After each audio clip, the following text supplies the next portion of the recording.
یہ شفاعت فرمائیں گے.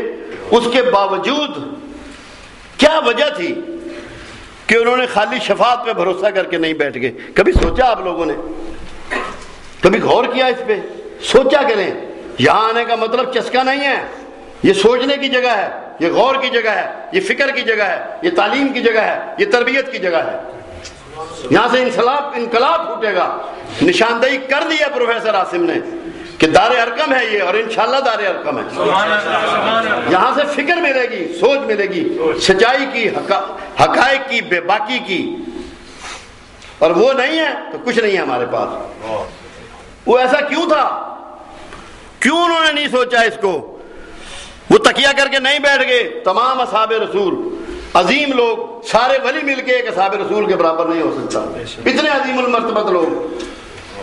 بات کیا تھی؟ کبھی سوچا؟ ہمارے ہاں ٹیچنگ کا نظام ہے، استاد ہوتا ہے. جس استاد کے سارے شاگرد رعایتی نمبروں سے پاس ہو، اس استاد کی کیا پوزیشن ہوتی ہے؟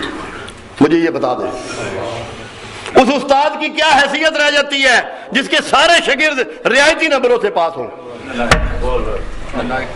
کیا کہیں گے اس استاد کو؟ زمانہ کیا کہے گا اس استاد کو؟ تو وہ جانتے تھے کہ اس کا تعلق ناموس مصطفیٰ سے ہے. ہم رسول اللہ کو شرمندہ نہیں کرائیں گے. دوسرے پیغمبروں کی موجودگی میں، اللہ کی موجودگی میں ہم اتنے نمبر دیں گے کہ انہیں پتہ لگے. یہ بالکل وہی بات ہے. معین الدین چشتی اجمیری رحمۃ اللہ علیہ آئے اور بختیار کاکی سے پوچھا کہ تو نے کوئی شاگرد بنایا؟ انہوں نے کہا ایک ہونہار شاگرد ہے. تو بابا فرید کے حجرے میں لے گئے تو بابا فرید گر گئے، اتنے نقاہت ہو گئی تھی. تو پراؤڈ ہوتا ہے استاد اپنے ٹیچرز پر.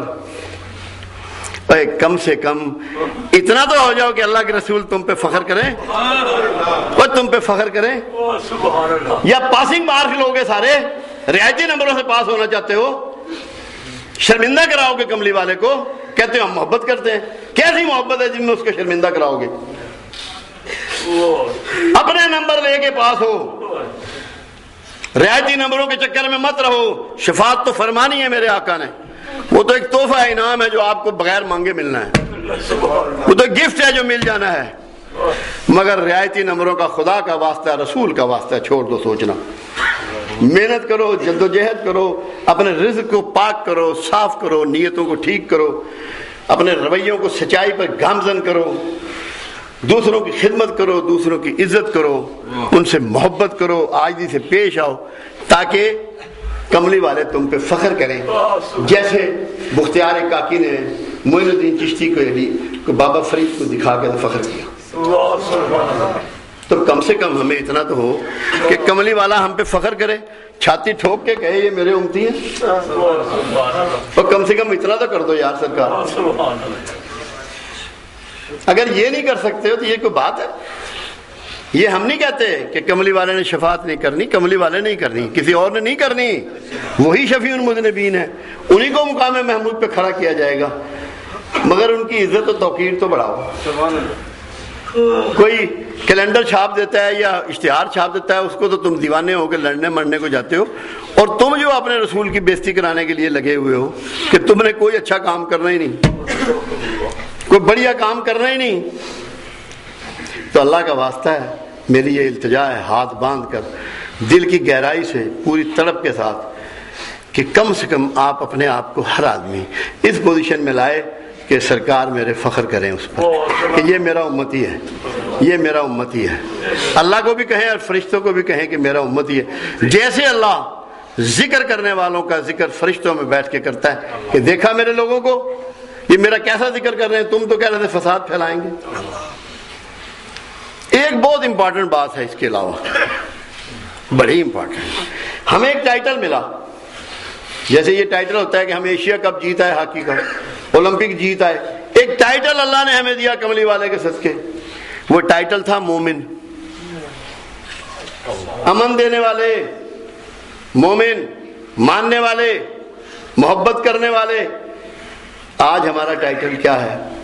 دہشت گرد، فسادی، جھگڑالو، غصے والے، قتل کرنے والے، گھروں کو لوٹنے والے، جانیں لینے والے.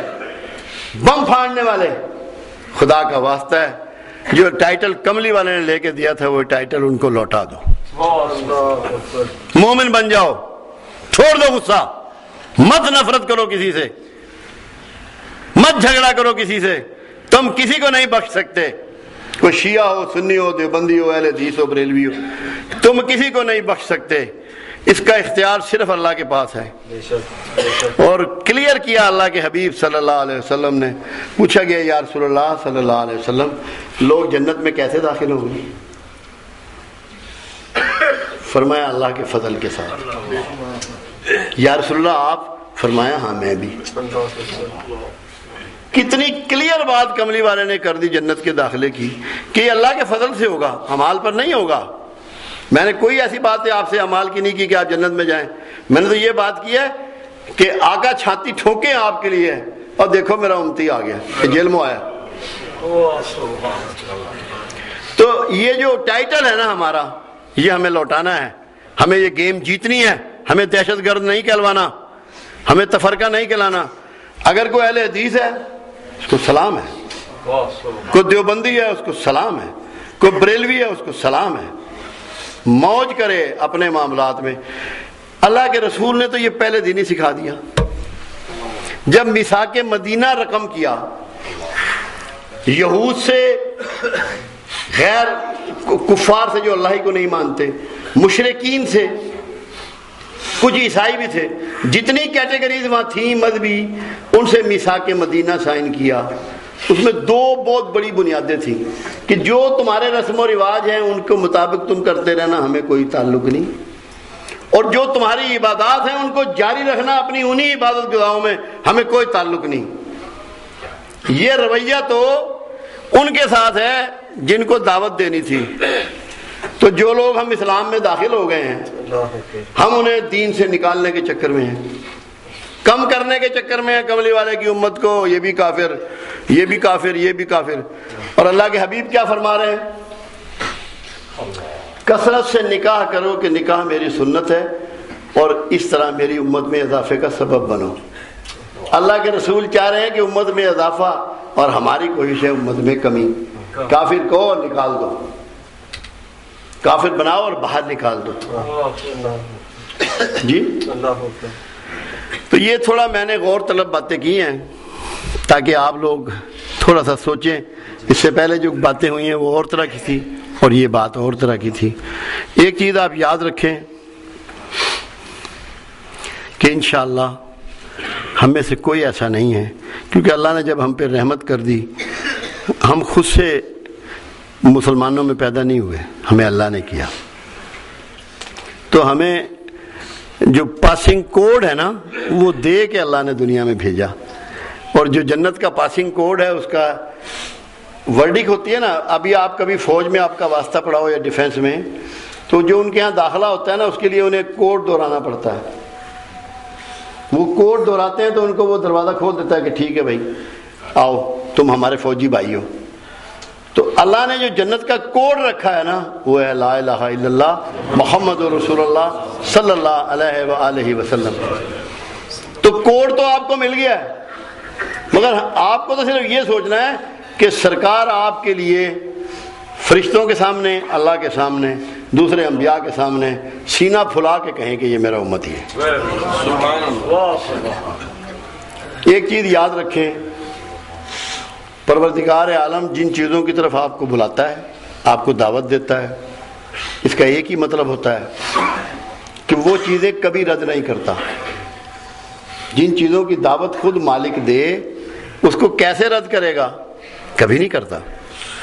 دو چیزوں کی اللہ نے کثیر دعوت دی، نہ اس میں تعداد کا ذکر کیا، نہ وقت کا ذکر کیا، نہ جگہ کا ذکر کیا، نہ طریقے کا ذکر کیا۔ توبہ، اللہ کہتا ہے توبہ کرو، میں تواب الرحیم ہوں۔ اور جو کائنات میں سب سے معصوم ہے، جو کائنات میں سب سے معصوم ہے، وہ فرماتے ہیں میں دن میں کم از کم 70 بار توبہ کرتا ہوں۔ اس دن کی نسبت سے آپ اپنی زندگی میں توبہ کو داخل کر لیں پوری طرح، ایسے کر لیں جیسے آپ کے رگوں میں خون دوڑتا ہے، تاکہ اس ایک نسبت سے آپ اللہ والوں کے اور اللہ کے حبیب کے قریب ہو جائیں۔ اور ایک چیز اور ہے جس کی اللہ نے دعوت دی، اس کو بھی ہر حال میں اللہ قبول فرماتا ہے اور کبھی رد نہیں کرتا، وہ درود شریف ہے۔ اور اس کے لیے تو اللہ نے کلیئر کر دیا کہ میں اور میرے فرشتے محمد صلی اللہ علیہ وسلم پہ درود بھیجتے ہیں، اے ایمان والو تم بھی درود و سلام بھیجا کرو۔ اس کو اپنی زندگی کا اوڑھنا بچھونا بنا لیں۔ اس کا فائدہ کیا ہوگا؟ جو آپ کی عاقبت سنورے گی وہ تو الگ بات ہے، مگر جو اس کا بیسک فائدہ میں آپ کو بتانا چاہتا ہوں اس کو سمجھ لیں۔ اللہ کے رسول صلی اللہ علیہ وسلم کا فرمان مبارک ہے کہ جو مجھ پر ایک مرتبہ درود بھیجتا ہے اللہ اس پر 10 رحمتیں فرماتا ہے۔ تو اگر آپ نے 100 مرتبہ درود بھیجا، اللہ نے 1000 رحمتیں آپ پہ کر دیں۔ تو جب اللہ کی طرف سے رحمت ہوگی تو جس زحمتوں میں آپ وقت گزار رہے ہیں وہ کدھر رہیں گی؟ یہ کوڈ ہے، یہ نسخہ ہے، یہ ہر بیماری کا علاج ہے،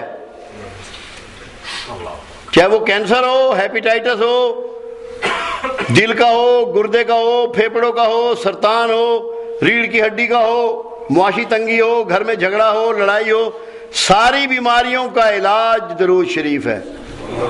کیونکہ یہ اللہ کا وعدہ ہے کہ جو ایک مرتبہ پڑھے گا میں اس پہ 10 رحمتیں کروں گا۔ اگر آپ 1000 مرتبہ پڑھیں گے تو 10,000 رحمتیں، آپ سے تو رحمتیں سنبھالی نہیں جائیں گی۔ مگر صرف ایک احتیاط کرنی ہے کہ جب آپ رحمتوں کے امیدوار ہوں تو دوسروں کو زحمتیں تقسیم نہ کریں۔